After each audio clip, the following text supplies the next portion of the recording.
दो बिल्ली और बंदर। एक समय की बात है, एक गांव में दो बिल्लियां रहती थी।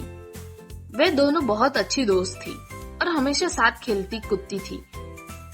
कभी वे खुले मैदान में उछलती कूदती तो कभी किसी पेड़ के नीचे बैठकर मस्ती करती। लेकिन एक दिन उनके बीच एक ऐसी बात हुई जिससे उनकी दोस्ती पर संकट आ गया।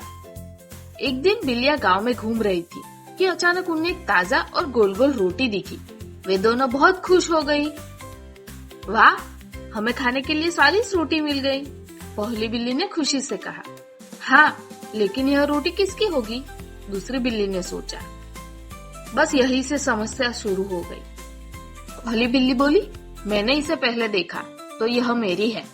दूसरी बिल्ली ने तर्क दिया, नहीं, मैं इसे पहले उठाने वाली थी, इसलिए यह मेरी होनी चाहिए।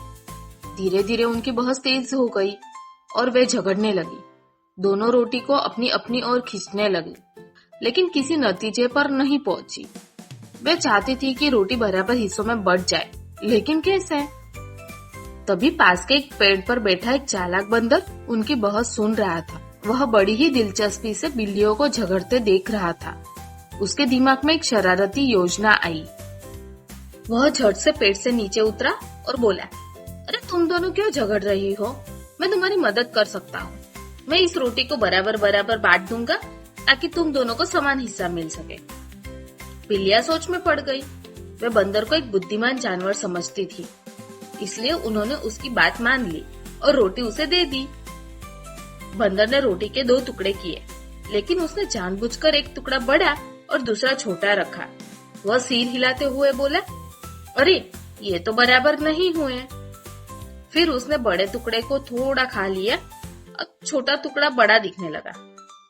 अरे नहीं, अब यह टुकड़ा बड़ा हो गया, कहकर उसने दूसरे टुकड़े को थोड़ा खा लिया। बिल्लियां असमंजस में थी, लेकिन वे चुपचाप देखती रही। बंदर यह प्रक्रिया बार बार दोहराता रहा, कभी इस टुकड़े को खाता, कभी उस टुकड़े को। आखिरकार बंदर ने पूरी रोटी खा ली और अपना पेट थपथपाकर हंसते हुए पेड़ पर चढ़ गया। बिल्लियां मूर्ख बन चुकी थी। उन्होंने आपस में झगड़ा किया और उनकी रोटी बंदर मजे से खा गया। अब वे निराश होकर एक दूसरे को देखने लगी। अगर हम झगड़ने की बजाय रोटी को खुद बांट लेते तो हमें भी खाने को मिलती। पहली बिल्ली ने दुखी होकर कहा। हाँ, हमें किसी पर भरोसा नहीं करना चाहिए था। दूसरी बिल्ली ने पछताते हुए कहा। तो बच्चों, हमें इस कहानी से ये सीख मिलती है कि जब दोस्त आपस में झगड़ते हैं तो कोई तीसरा उसका फायदा उठा सकता है। इसलिए हमें आपस में समझदारी से काम लेना चाहिए और मिल बांट कर रहना चाहिए।